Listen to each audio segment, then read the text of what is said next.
Reunía este material y me sorprendía al notar que mientras más sabemos del pasado, menos entendemos cómo funcionaba. Muros sumergidos, entierros extraños, pirámides huecas, renacimiento neandertal y tecnologías inexplicables. No son teorías, sino hallazgos reales. Y después de ellos la historia ya no parece tan ordenada. Hola, maestro amigo, estás en el canal Kirtop. Bambú.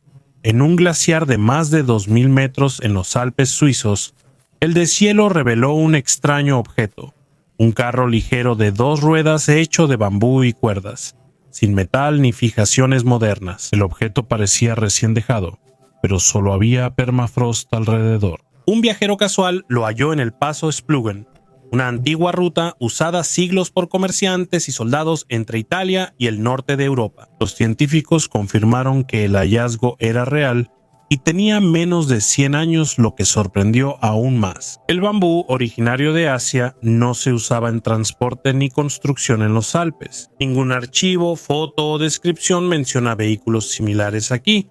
La estructura era ligera, resistente y diseñada para carga. Los especialistas sugirieron teorías como contrabando en la Segunda Guerra Mundial, cruces secretos por las montañas y experimentos con planeadores o transporte de montaña. Ninguna teoría tiene respaldo en hechos. No hallaron herramientas, objetos ni campamentos cerca.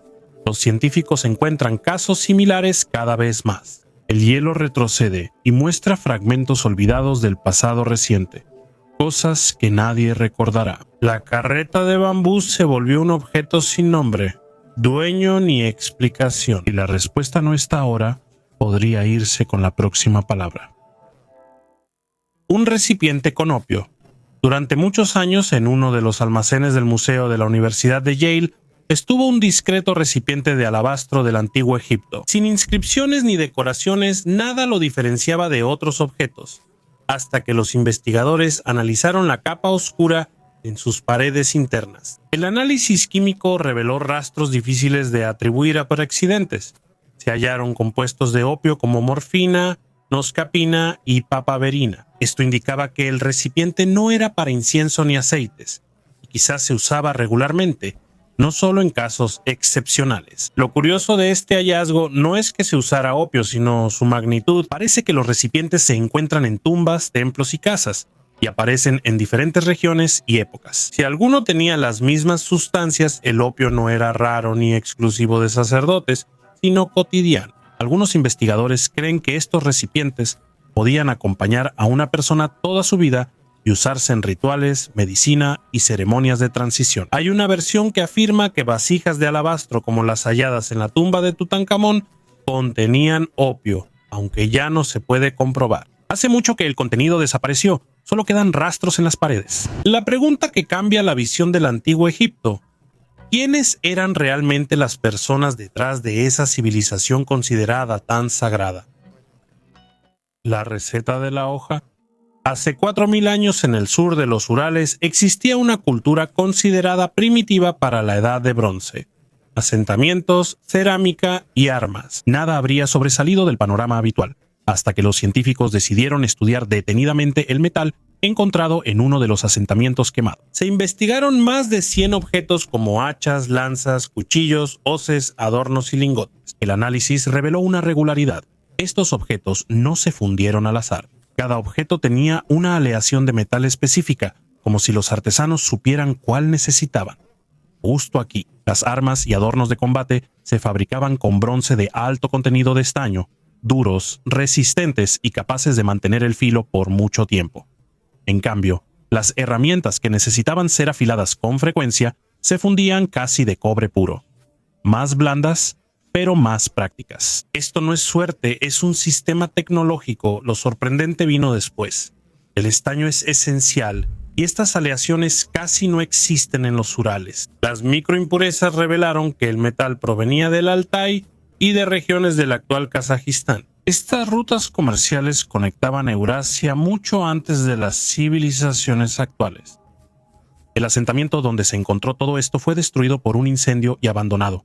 Pero fue precisamente esta catástrofe la que conservó el metal y permitió ver lo que normalmente está oculto frente a nosotros. No eran herreros primitivos, sino expertos que seguían recetas, compartían conocimiento y formaban parte de un sistema de intercambio. De pronto la edad de bronce ya no parece tan primitiva. ¿Para qué sirven los muros bajo el agua? Cerca de la costa de Bretaña, cerca de la isla de Sen, hallaron estructuras de piedra bajo el agua que parecen demasiado ordenadas para ser accidentales. Líneas rectas, distancias exactas y losas verticales colocadas intencionalmente. Todo esto está en el fondo del mar, varios metros bajo el nivel actual del agua. Arqueólogos han registrado varias de estas estructuras. La mayor es un muro de más de 100 metros hecho con grandes bloques y losas verticales en la cima. Cercana hay otras líneas paralelas y que se cruzan, como si fueran parte de un solo sistema. Los datos geológicos y de radiocarbono señalan el Mesolítico tardío y Neolítico temprano, cuando el nivel del mar era más bajo y la costa diferente. No se sabe bien para qué las construyeron. Una versión dice que eran trampas para peces usando las mareas. Otra, que eran estructuras defensivas o de límite. Pero la escala y precisión de algunos muros no se explican solo por utilidad. En el folclore bretón hay una antigua leyenda sobre un asentamiento hundido en una bahía cercana, considerada mito por mucho tiempo. Bajo el agua hay líneas de piedra que parecen marcar los límites de la tierra, sabiendo que podría desaparecer. Monedas de oro fundidas. En Istria, ciudad romana en la costa del Mar Negro, arqueólogos hallaron un tesoro cuya forma generó sospechas. Más de 40 monedas y adornos de metal estaban fundidos juntos, no apilados como si los hubieran arrojado al fuego. Se supo que el tesoro se perdió en un incendio hace casi 2000 años, junto con la casa donde estaba escondido. El fuego derritió los metales que luego solidificaron con la forma de la caja de madera desaparecida. Al mismo tiempo, las monedas en sí permanecieron reconocibles, redondas, con contornos distinguibles. Es un caso raro en el que una catástrofe no destruyó el hallazgo, sino que literalmente conservó un momento de la vida. La casa donde se halló el tesoro mostraba adoquines, paredes pintadas y cerámica fina, señalando que pertenecía a una familia acomodada. Los arqueólogos creen que el dueño no pudo salvar sus objetos de valor o no pensó que el incendio arrasaría todo en horas. Istria fue una ciudad clave del Imperio Romano durante el Principado, pero sus habitantes sentían inestabilidad. El tesoro, escondido y perdido al mismo tiempo, muestra cuán frágil era el orden que estamos acostumbrados a considerar sólido. Un barco a 2 metros bajo el agua en una de las playas más populares de Mallorca. Arqueólogos hallaron un barco romano bajo Playa de Palma donde los turistas se bañan diario. El barco se hundió hace 1700 años y quedó cubierto por arena, lo que lo salvó de la destrucción. La embarcación, de unos 12 metros de largo, resultó estar llena de ánforas. Por dentro, el vino, el aceite de oliva y el garum eran productos clave del comercio romano. Bajo el mástil hallaron una moneda del siglo IV acuñada en Sisia, actual Croacia, lo que permitió fechar el naufragio con precisión. El casco, la cubierta y partes de madera se conservaron mejor de lo esperado. Se hallaron zapatos de cuero, un taladro de carpintero, una lámpara con la diosa Diana y ánforas con inscripciones de fabricantes y marcas de impuestos. Algunos recipientes llevan símbolos cristianos primitivos, otros tienen signos paganos tradicionales. El análisis de la arcilla mostró que las ánforas fueron hechas en el sureste de España. Esto confirma rutas comerciales estables entre Iberia, el norte de África y las Islas Baleares en el tardo romano. Al parecer, el barco intentó refugiarse de la tormenta cerca de la costa, pero no llegó al puerto. Las ánforas y objetos del barco ya están en conservación, y la restauración del casco de madera se hará por etapas durante varios años. En la Britania romana, arqueólogos hallaron enterramientos que rompen el patrón común de hace 1800 años. Los cuerpos aquí se cubrían con una mezcla espesa similar al yeso. Vertiendo la mezcla directamente dentro de los sarcófagos de piedra y plomo, el material se endurecía, repitiendo los contornos del cuerpo casi como los moldes en Pompeya. Pero eso no fue lo más importante. Al limpiar uno de estos sarcófagos, los investigadores hallaron huellas dactilares claras, marcas de una mano que esparció y presionó la mezcla manualmente en el yeso, ocultas hasta que escanearon la capa en 3D. Es un caso raro donde arqueólogos documentan un ritual y una acción física de una persona específica. Anteriormente se pensaba que el yeso se vertía cuando estaba muy caliente. Sin embargo, las huellas mostraron que el material era suave y plástico, lo que significa que se aplicaba lentamente, tocando el cuerpo y las paredes del ataúd. Las huellas están en los bordes internos, como si alguien hubiera alisado la superficie. Los investigadores buscan saber de quién era esa mano. Es posible que haya ADN en el yeso, pero es poco probable. Por ahora, solo se sabe que este método de entierro implicaba contacto cercano y prolongado entre vivos y muertos. Suenan las antiguas conchas. En yacimientos arqueológicos del noreste de España se han hallado grandes conchas marinas, antes vistas solo como restos de comida, hasta que los investigadores no prestaron atención a un detalle extraño. Todas las conchas tenían la punta cuidadosamente removida. Eso se hace si el objeto no será recipiente, sino cuerno. Los científicos lo comprobaron usando 12 conchas de 6.000 años e intentaron soplarlas. El resultado sorprendió. El sonido era audible y llegaba a 111 dB, similar al de una bocina de auto o una motosierra. El análisis reveló que las conchas se recolectaban vacías. Los restos marinos dentro mostraban que nadie comía los caracoles, solo les interesaba el sonido. Estas señales podían oírse lejos y servir para comunicar, advertir o en ritual. Ninguna imagen, ninguna inscripción, ningún texto, solo la forma, la respiración y el sonido que se propagaba por el paisaje hace miles de años y que se logró escuchar de nuevo. En una de las tumbas del siglo X en Suecia, los arqueólogos encontraron un pequeño colgante de plata. No era lujoso ni grande, pero su forma llamó la atención. La joya mostraba a una mujer de vientre redondeado, postura acentuada y manos bajo el vientre como protegiéndolo. Este tema es muy raro en el arte vikingo. El colgante, hallado a inicios del siglo XX, permaneció casi desapercibido por mucho tiempo. Luego los investigadores notaron detalles. La figura tiene una capa con cuentas y líneas en la cabeza que parecen un tocado o corona. Algunos arqueólogos vinculan esta imagen con Freya, diosa de la fertilidad y el nacimiento. El entierro genera más preguntas. Se hallaron anillos de plata, una moneda islámica, un tablero de hueso y un bastón con cabeza de lobo, lo que sugiere alto estatus y posible rol ritual de la mujer. Al mismo tiempo, objetos similares casi no se encuentran en tumbas posteriores, lo que puede indicar una época en la que las tradiciones paganas ya estaban siendo desplazadas por el cristianismo. Este colgante es un raro testimonio de cómo los vikingos consideraban el embarazo digno de símbolo y protección más allá de lo cotidiano. El oro de la élite de las estepas.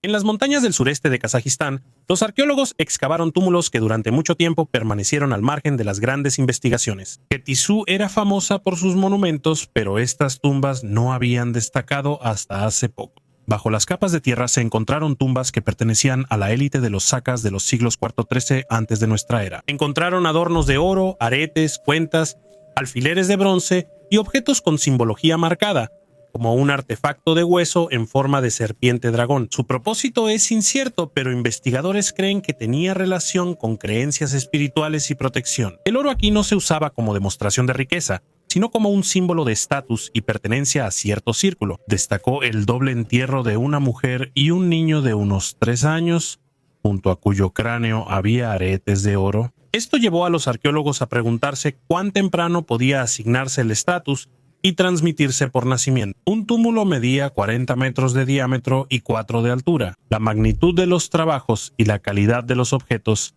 indican que era una sociedad jerárquica con rituales y nociones de poder que trascendían generaciones, no tribus dispersas.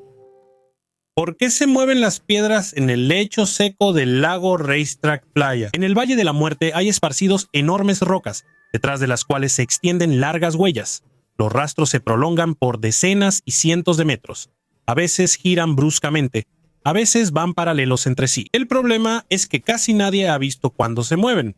Las piedras parecen moverse solas. Desde inicios del siglo XX, científicos han sugerido explicaciones como vientos huracanados y anomalías magnéticas. El misterio se aclaró en la década de 2010, cuando investigadores pusieron sensores GPS en las piedras y las monitorearon durante años. Un peñasco de más de 300 kilos no se movió por años y luego apareció a 800 metros de donde estaba. Se descubrió que el movimiento solo es posible cuando coinciden ciertas condiciones poco comunes. Tras las lluvias, el fondo se cubre de agua que se congela por la noche.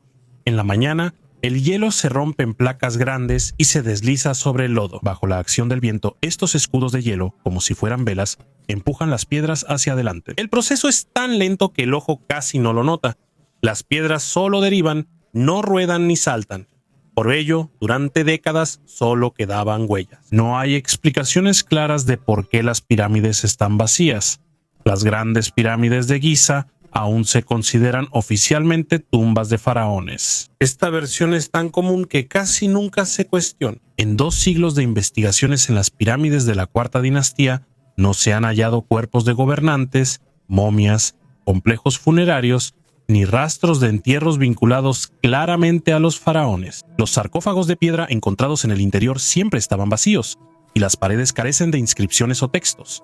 Esto contrasta fuertemente con las tumbas ricamente decoradas de épocas posteriores. Los angostos conductos, cámaras ocultas y compleja geometría interna parecían un sistema de ingeniería más que un lugar funerario, generando controversias incluso en la antigüedad. Heródoto dijo que Keops fue enterrado en una cámara subterránea unida al Nilo, pero los georadares modernos no han hallado esas estructuras. Teodoro de Sicilia creía que los faraones dejaban vacías las pirámides para evitar saqueos y se enterraban en otros lugares. Entonces surge otra duda. Si saquearon las pirámides, ¿por qué faltan los cuerpos y no las estatuas? En la pirámide de Jafra aún hay una gran estatua de Diorita que los saqueadores pudieron destruir o robar. En primer lugar, en el Valle de los Reyes, al contrario, las momias se conservaban y se volvían a esconder incluso después de los saqueos. Surgen más preguntas sobre la magnitud de la construcción.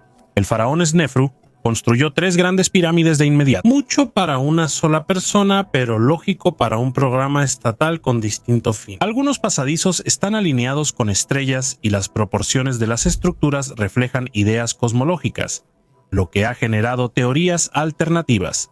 Las pirámides como símbolos, referencias astronómicas o elementos religiosos y arquitectónicos para concretar la ascensión del gobernante.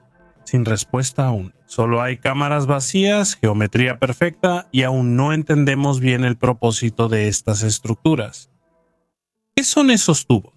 En las montañas de China, en las laderas del monte Baigong en Qinghai, hay algo que durante años intrigó a los ufólogos más que Roswell. Cientos de tubos metálicos oxidados salen de la roca, algunos como agujas y otros de hasta 40 centímetros de diámetro. Algunos llegan hasta el lago Salado, a 80 metros, lo más inquietante de esta historia. Muchos tubos parecen incrustados en la roca muy profundo y rectos. Algo extraño en un lugar con pocos habitantes, solo algunos nómadas. Las primeras investigaciones solo echaron más leña al fuego. La composición parecía normal, 92% de minerales y metales conocidos, y el 8% restante fue catalogado como material desconocido. Y ahí empezó todo. Base y laboratorio extraterrestre, infraestructura espacial. Hasta pusieron un monumento con platillo en la montaña porque la leyenda superó al sentido común. Luego ocurrió lo que más disfruto de la arqueología. La realidad no fue menos interesante que el mito, solo más incómoda e inteligente. Análisis recientes revelaron que los rastros orgánicos en la microestructura son similares a los anillos de crecimiento anual. No son tuberías comunes, sino moldes fosilizados de raíces de árboles antiguos. El agua de un antiguo lago transportó raíces. Luego el suelo se formó y se convirtió en roca. Las conservaron tan bien que hoy parecen objetos tecnogénicos. No hay plomeros extraterrestres, solo el planeta crea decoraciones que parecen pruebas. Descifraron. Los científicos han estado estudiando el ARN y el ADN de los mamuts durante mucho tiempo. Con eso reconstruyen relaciones familiares, mutaciones y la apariencia aproximada de los animales extintos, pero todo eso es solo un plano. Y hasta hace poco era imposible entender cómo funcionaba realmente el organismo de un mamut vivo. El ARN se considera muy frágil y se destruye rápido.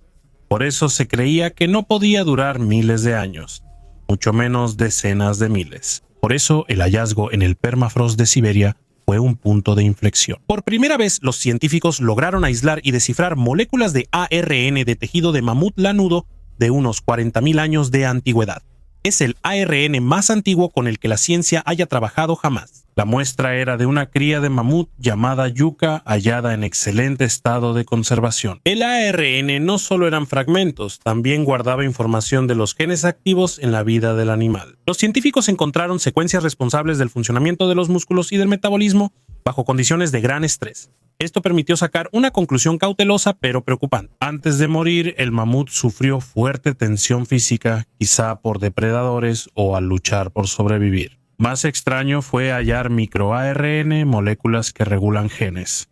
Algunas no están en elefantes modernos. Esto implica que los mamuts tenían mecanismos biológicos que se extinguieron con la especie. Por primera vez, la arqueología y la genética no solo miraron al pasado, sino a la biología viva de una criatura extinta. No a cómo era por sus huesos, sino a cómo funcionaba su cuerpo. Las joyas de la chamana no son una historia antigua, pero muestran cómo funcionan los mismos mecanismos de la fe de hace miles de años. Durante años en Austria y Alemania, una mujer fingió ser chamana. Ella convencía a sus clientes de que sus joyas y su dinero estaban contaminados con una maldición o un espíritu maligno. A veces no era solo mala suerte, sino la predicción de la muerte de un ser querido. El esquema era simple y efectivo. Para romper la maldición, la víctima debía dar oro, joyas y dinero para un ritual.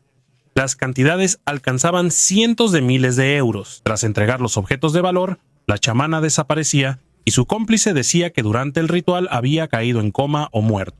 Así terminaba el contacto. La investigación concluyó que el esquema operó más de 10 años y afectó al menos a 19 personas en Austria, Alemania y Suiza. El daño se estima en millones de euros. En los allanamientos, la policía halló kilos de joyas de oro, lingotes, mucho dinero en efectivo y autos de lujo. Lo preocupante no es el tamaño del fraude, sino cómo se hizo. La gente entregaba sus valores por miedo, no por avaricia o ingenuidad. Ese miedo que por siglos obligó a hacer sacrificios, oro en la tierra y pensar que un objeto trae desgracias. Una ciudad de piedra hecha de conchas se encuentra al oeste de Australia, a pocas horas en auto de Perth, en el desierto de los pináculos, un lugar que parece de película alienígena. Miles de pináculos de piedra emergen de la arena con formas de columnas, hongos o fragmentos de muros. Alcanzan 3.5 metros y al atardecer proyectan sombras largas, haciendo del paisaje un laberinto de piedra. Por mucho tiempo se pensó que estas formaciones eran ruinas o producto de erosión inusual, pero la verdad fue aún más extraña. Hace decenas de miles de años aquí había un océano. Después de que se retiró, enormes masas de conchas marinas quedaron en la superficie y con el tiempo se compactaron y se convirtieron en piedra caliza. Y luego el viento entró en acción. Lentamente, milenio tras milenio, fue llevándose la arena suave, dejando solo los núcleos más densos. Las conchas del fondo marino se transformaron en pináculos en el desierto, sin volcanes, tectónica ni intervención humana, solo agua, caliza y tiempo. Formaciones similares se encuentran en otras partes del mundo, pero en ningún lugar están tan agrupadas y en una extensión tan grande. Por eso es fácil confundir los pináculos con las ruinas de una ciudad que nunca existió, pero parece demasiado convincente para ser casualidad. ¿Por qué se enterraba mantequilla en pantanos? En los pantanos de turba de Irlanda y Escocia, arqueólogos hallan a menudo toneles y envoltorios con mantequilla de cientos o miles de años. Esta mantequilla es densa, oscura y con olor fuerte. Siempre surge la misma pregunta: ¿por qué la gente enterraba algo valioso en el pantano? Por mucho tiempo se creyó que eran ofrendas rituales. En el norte de Europa, los pantanos eran usados para ofrendas a los dioses, arrojando armas, joyas y personas. La mantequilla, símbolo de riqueza, era apropiada para esos rituales, pero se han hallado demasiados restos. Se han documentado más de 400 casos en 200 años para un ritual raro. Es sospechosamente común. Después apareció una versión más práctica. Las turberas tienen poco oxígeno y muchos ácidos, por lo que casi no hay descomposición bacteriana. Los experimentos mostraron que la carne y grasa en turba varios meses tienen niveles de patógenos similares a los de un congelador moderno. Para las personas de la edad de bronce y de hierro, esto era un refrigerador natural ideal, pero incluso aquí no todo encaja. Algunos barriles estaban enterrados tan profundo y con tanto cuidado que parecía que no planeaban recuperarlos. Surgió una tercera hipótesis: la fermentación de la mantequilla enterrada alteraba su composición, sabor y aroma. Catadores modernos la describían con notas a hongos y ahumado. El pantano podía ser almacén, laboratorio y santuario a la vez. Cada barril deja la pregunta abierta: ¿lo enterraban para conservarlo, cambiarlo o entregarlo? Arqueólogos en el sur de Suecia hallaron el entierro de un perro con un puñal. cambiando la visión sobre el trato a los animales en la Edad de Piedra. En una zona pantanosa cerca del lago Loximosen, hallaron un esqueleto casi completo de perro enterrado bajo turba, junto a un puñal de hueso de 25 centímetros finamente elaborado. El hallazgo data de entre 3300 y 2600 antes de nuestra era, es decir, no se trata de basura accidental de antiguos asentamientos, sino de una acción intencionada de personas que claramente le daban un significado especial al perro. Los restos se hallaron durante la construcción de la línea ferroviaria Ostlenken, y la forma en que fueron colocados los huesos del animal y el puñal hace pensar no en una muerte accidental de la mascota, sino en una práctica ritual. La posición corporal, piedras para fijar los restos y un objeto al lado. Se cree que el perro fue puesto intencionalmente en el fondo del antiguo lago para acompañar a alguien o a la comunidad en el otro mundo. Los científicos podrían revivir a los neandertales. Hace apenas 10 años, la idea de traer de vuelta a los neandertales sonaba como pura fantasía. Pero hoy en día los científicos ya hablan de esto sin sonreír. Ya se descifró casi todo el genoma neandertal. Las tecnologías de edición de ADN avanzan tan rápido que algunos especialistas creen que esto podría ser posible en los próximos 20 años. No hablamos de clonación tradicional, pues no hay células vivas de neandertales, solo fragmentos de ADN de huesos. La idea es tomar una célula humana y reemplazar partes clave de su ADN por las de Neandertal mediante edición genética. Así, se lograría un embrión muy similar a la especie extinta, pero aquí surgen las preguntas más complejas. ¿Ese embrión debería gestarse en una mujer moderna o en un útero artificial? Tecnologías aún en desarrollo. Nadie puede garantizar que el cuerpo de la madre no rechace al feto, ni que el bebé se desarrolle normalmente. También hay otro aspecto menos técnico pero mucho más difícil. Incluso si nace un neandertal, ¿en qué mundo vivirá? No tendrá tribu, idioma ni cultura propios. Será el único de su especie extinta hace miles de años. Aquí hay una paradoja. Ya somos en parte neandertales, pues la mayoría fuera de África tiene hasta 4% de ADN neandertal. Su legado vive en nosotros y quizá la cuestión ya no sea si podemos traer a los neandertales, sino si debemos hacerlo. El laberinto antiguo más grande de la India, en las estepas de Buramani, en el oeste del país, los arqueólogos encontraron un enorme laberinto de piedra cuya antigüedad se estima en unos 2000 años. Esto no es solo un patrón en la piedra o un fragmento de un dibujo. Es una construcción de tamaño completo formada de tal manera que crea 15 círculos concéntricos que llevan al centro y se considera el laberinto de piedra más grande conocido encontrado en el territorio de la India. Esta solución no es abstracta, sino una estructura lógica y planeada, posiblemente con fin ritual o de navegación. Una hipótesis sugiere que estos laberintos eran puntos de referencia para comerciantes y viajeros antiguos, ayudándolos a orientarse en rutas entre la costa oeste y el interior de la península. La similitud del patrón con ejemplos encontrados en monedas de la antigua Roma da motivos para hablar de vínculos culturales y comerciales entre la India y otras civilizaciones de esa época. Es sorprendente que el monumento fuera descubierto por casualidad. No fueron los arqueólogos quienes lo encontraron, sino investigadores de la vida silvestre durante su trabajo habitual en los campos. Este descubrimiento nos recuerda cuánto aún permanece oculto bajo la superficie de la Tierra y cómo los antiguos podían utilizar formas que hoy nos parecen enigmáticas. Cuando se habla de la medicina en el antiguo Egipto, normalmente se piensa en conjuros de dioses y procedimientos primitivos, pero los hallazgos arqueológicos rompen bastante esa imagen. Basta con empezar por la prótesis. En una de las tumbas se encontró un dedo gordo del pie artificial, tallado en ébano y cuero. Durante mucho tiempo se pensó que era un atributo funerario, hasta que se descubrió que estaba desgastado, como se desgastan las cosas que se usan en vida. El dedo se sujetaba con correas, repetía la anatomía del pie y permitía a la persona caminar normalmente con sandalias. No era un símbolo ni un ritual, sino un dispositivo médico funcional. Los egipcios sufrían por la arena y polvo en la harina y pan, lo que desgastaba sus dientes. Los arqueólogos hallan dientes fijados con alambre de oro, a veces de otras personas, colocados donde faltaban. No es odontología moderna, pero busca restaurar la función, no solo aliviar el dolor. Incluso los faraones lo experimentaron. La momia de Ramsés II muestra inflamación de encías, abscesos y dientes dañados. señales de dolor constante pese a su poder y recursos. La medicina egipcia no daba inmortalidad, pero buscaba hacer la vida más llevadera. El tema de la anestesia destaca. Los papiros mencionan una mezcla de plantas, vinagre, alcohol y adormidera, y se hallaron rastros de opiáceos en recipientes. Esto no significa que las operaciones fueran indoloras, pero los egipcios sabían que el dolor podía aliviarse con sustancias reales, no con magia. Para ellos, medicina y religión no estaban separadas. Aunque creían que la enfermedad era causada por un demonio o el enojo de la diosa Sekhmet, la trataban con vendajes, ungüentos y cirugía. Los conjuros se usaban junto al tratamiento, no en su lugar. Para los egipcios no era contradicción, sino un solo sistema.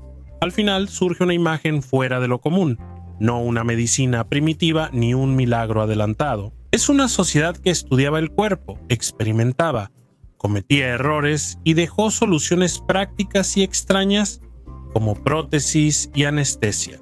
El pasado no siempre es cómodo ni comprensible. Solo deja huella y se va sin explicaciones. Gracias por ver el video. Hasta luego.